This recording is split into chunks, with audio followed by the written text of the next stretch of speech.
ओडिशा राज्य के पुरी शहर में एक ऐसी अद्भुत और चमत्कारी कहानी छिपी हुई है जिसे समझ पाना विज्ञान के लिए भी आसान नहीं है। हिंदू धर्म में 4 धाम माने जाते हैं: बद्रीनाथ धाम, द्वारकाधीश धाम, रामेश्वरम और जगन्नाथपुरी। और यह कहानी है उसी जगन्नाथपुरी की जहां यह माना जाता है कि आज भी भगवान श्री कृष्ण का वास्तविक हृदय धड़कता है। आज के समय में पश्चिमी संस्कृति को अपनाते अपनाते हम उस दौर में पहुंच चुके हैं जहां लोग भगवान के अस्तित्व पर सवाल उठाने लगे हैं। लेकिन यही सवाल इस वीडियो के अंत में मैं आपसे पूछूंगा। तो आइए इस रहस्य की परतें खोलते हैं।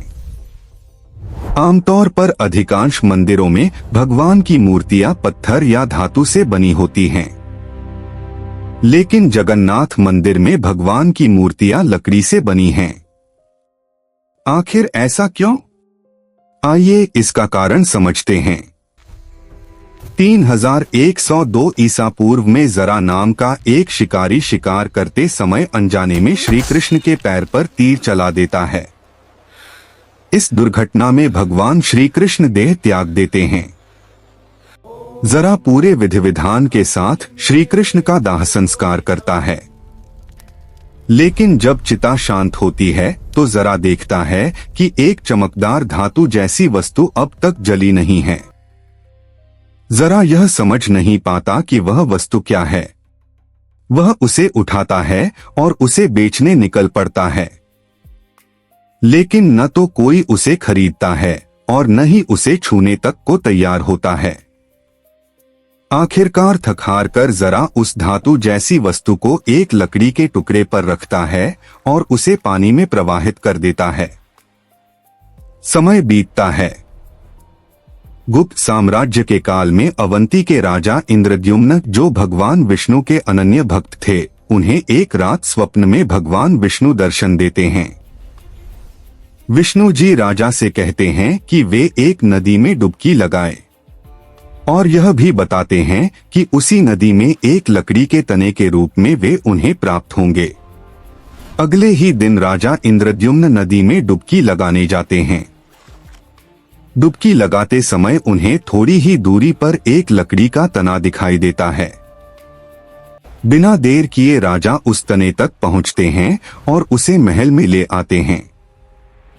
इसके बाद राजा कई प्रसिद्ध काष्ठकारों को बुलाते हैं, लेकिन कोई भी काष्ठकार उस लकड़ी से मूर्ति बनाने में सफल नहीं हो पाता।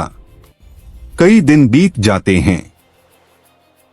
तभी एक अज्ञात काष्ठकार महल में आता है।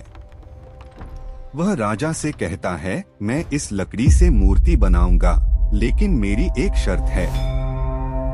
राजा उसकी शर्त सुनने के लिए तैयार हो जाते हैं।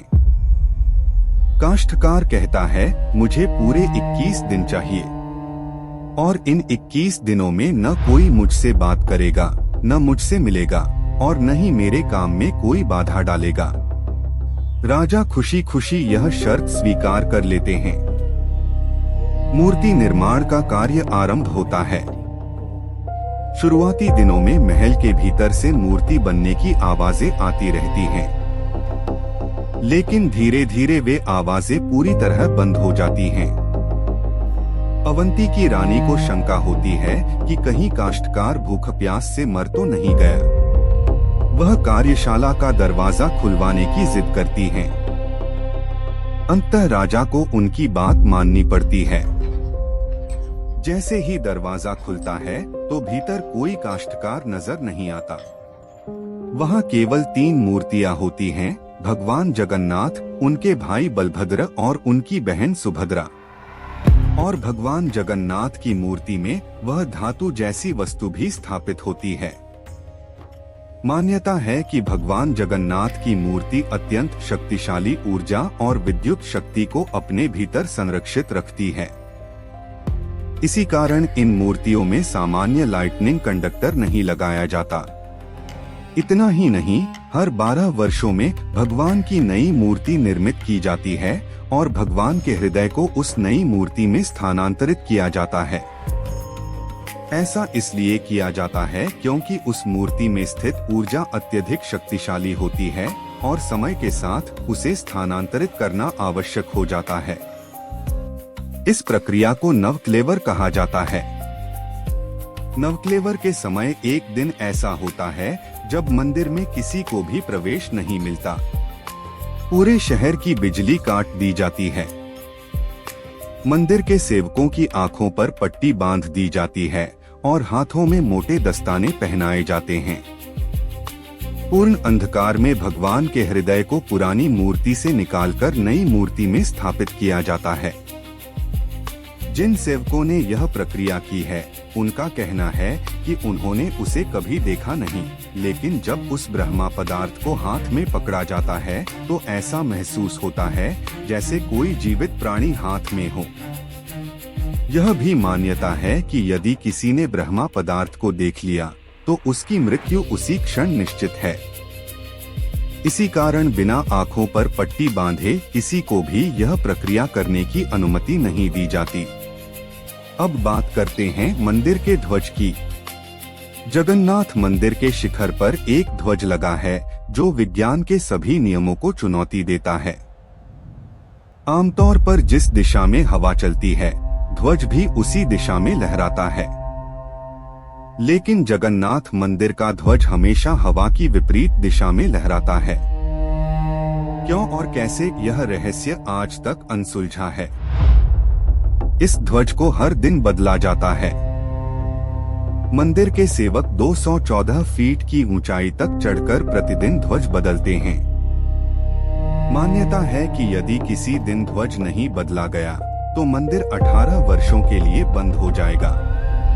मंदिर में आने वाले हजारों, यहाँ तक कि लाखों भक्तों के लिए प्रतिदिन प्रसाद बनाया जाता है। लेकिन आज तक न कभी प्रसाद कम पड़ा और न ही कभी व्यर्थ गया। लकड़ी की आग पर 7 मिट्टी के बर्तनों को एक के ऊपर एक रखकर प्रसाद पकाया जाता है। विज्ञान कहता है कि सबसे पहले नीचे वाला बर्तन पकना चाहिए, लेकिन जगन्नाथ मंदिर में सबसे पहले ऊपर रखा बर्तन पकता है और फिर उसके नीचे वाला। यह भी एक ऐसा रहस्य है जिसका उत्तर आज तक किसी के पास नहीं है। 214 फीट ऊंचे इस भव्य मंदिर के शिखर की परछाई आज तक कभी जमीन पर नजर नहीं आई। और यही नहीं, इस मंदिर के ऊपर न कोई पक्षी उड़ता है, न कोई ड्रोन और न ही कोई विमान।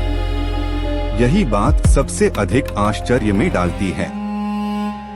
जगन्नाथ मंदिर के शिखर पर स्थापित है सुदर्शन चक्र, भगवान विष्णु का दिव्य अस्त्र।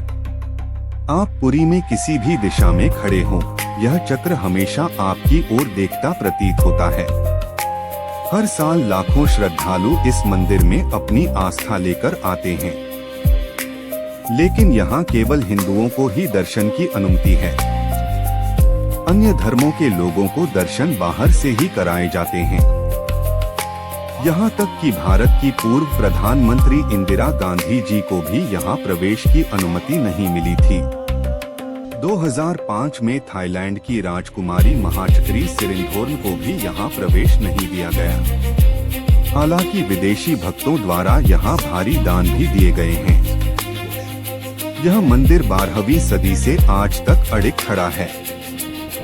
हर वर्ष पुरी में भगवान जगन्नाथ की भव्य रथ यात्रा निकाली जाती है। 9 दिनों तक चलने वाले इस उत्सव में भगवान जगन्नाथ, बलभद्र और सुभद्रा जी रथों पर सवार होकर भक्तों के बीच आते हैं। मान्यता है कि इन 9 दिनों में भगवान स्वयं अपने भक्तों के सुख दुख को देखते हैं। हर साल लाखों करोड़ों श्रद्धालु इस यात्रा में शामिल होते हैं। लेकिन जगन्नाथ पुरी के रहस्य यहीं समाप्त नहीं होते। हर वर्ष भगवान 15 दिनों के लिए बीमार पड़ते हैं और उस दौरान मंदिर में दर्शन बंद कर दिए जाते हैं। बहुत कम लोग जानते हैं कि ऐसा क्यों होता है। और अब मैं आपसे पूछता हूँ, आपको क्या लगता है, क्या भगवान वास्तव में होते हैं?